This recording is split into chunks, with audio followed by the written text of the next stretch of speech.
Abdullah ibn Abbas radiallahu anhuma, he tells this story of the Prophet ﷺ going to visit one of the people of the Ansar. This is a man that's relatively unknown. In fact, we don't even have his name in the narration. He's just rajulan min al-Ansar. So the Prophet ﷺ went to visit him because he heard he was sick. So Abdullah ibn Abbas radiallahu ta'ala anhuma, he says, فَلَمَّا دَنَا مِن مَنْزِلِهِ, when the Prophet ﷺ came close to his home, سَمِعَهُ يَتَكَلَّمُ فِي الدَّاخِلِ, he heard him speaking to someone inside the home. So the Prophet ﷺ is drawing near to the house and it seems like he's speaking to someone on the inside. However, the Prophet ﷺ, he knocks on the door and he asks permission to enter. And when the Prophet ﷺ comes in, he sees that there's no one with the Ansari. So he says to him, سَمِعْتُكَ تُكَلِّمُ غَيْرَكَ. He said, I heard you speaking to someone else.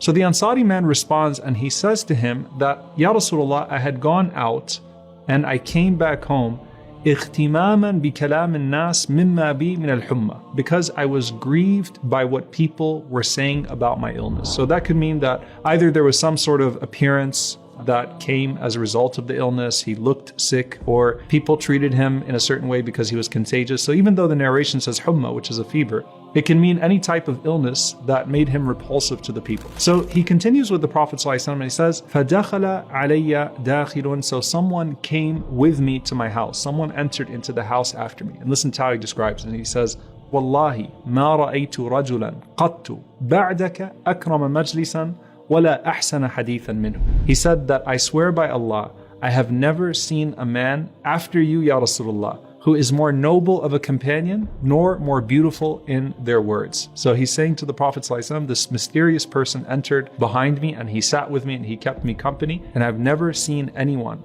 more beautiful than him except for you, Ya Rasulullah. Rasulullah ﷺ says, do you know who that was? He says, no. He says, ذَلِكَ jibreel. That was Jibreel alayhi salam. And he says, وَإِنَّهُ مِنْكُمْ لَرِجَالٌ لَوْ أَنَّ أَحَدَهُمْ يُقْسِمُ عَلَى اللَّهِ لَأَبَرَّهُ. He said, I swear by Allah, there are people amongst you that if they were to take oaths upon Allah subhanahu wa ta'ala, Allah would honor those oaths. When you read the ahadith about a person who is sick, that person, that believer who is sick, is surrounded by angels all the time. There are the angels that come to visit. There are the angels that receive the visitors. You are surrounded by the malaika at all times because you're in a state of constant expiation of sins. Right? While the sickness is with you in whatever capacity, even if it's a minor illness, right? The Prophet ﷺ said, even if it's something as simple as a fever, the angels remain in your company the entire time. And 70,000 angels go with the one who goes to visit the sick person. And of course, the Prophet ﷺ mentioned to us that on the Day of Judgment, as Allah subhanahu wa ta'ala is speaking to the person who neglected the opportunities of khair, the opportunities of good, Allah subhanahu wa ta'ala says, I was sick and you did not visit me. And the person would say, how could I visit you, O Allah? And you are the Lord of the worlds. And Allah subhanahu wa ta'ala would respond, don't you know that so-and-so was sick? And had you visited that person, you would have found me with them. And so here you have this random man from the Ansar who not just any angel follows into his home, but Jibreel alayhi salam takes the form of a human being and visits this man. And that's why the Prophet ﷺ then even says out of ajab, out of amazement, that there are people amongst you. What does he mean by that?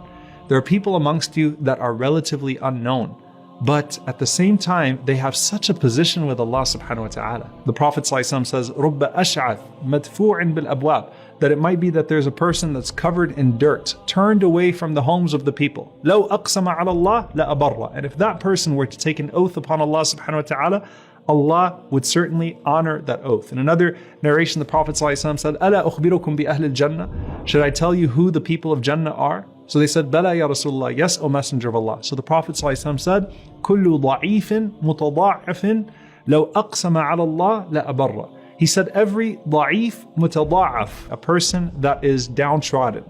And mutada'af is that person is made to be in such a situation. And it's because of their praiseworthy characteristics, either that they are inflicted with poverty and put into hardship, or it's because of the hardship that they're in that praiseworthy characteristics come out of them, right? So they bear the fruit of humility in the process of being people that don't hold any weight in society. But they are so great in the sight of Allah subhanahu wa ta'ala, if they were to take an oath upon Allah subhanahu wa ta'ala, Allah would honor their oath. And that's greater than even the answered supplications, right? So the Prophet ﷺ is teaching us that there are people amongst us that are worthy of being visited by Jibreel alayhi salam, but you would not let them into your home.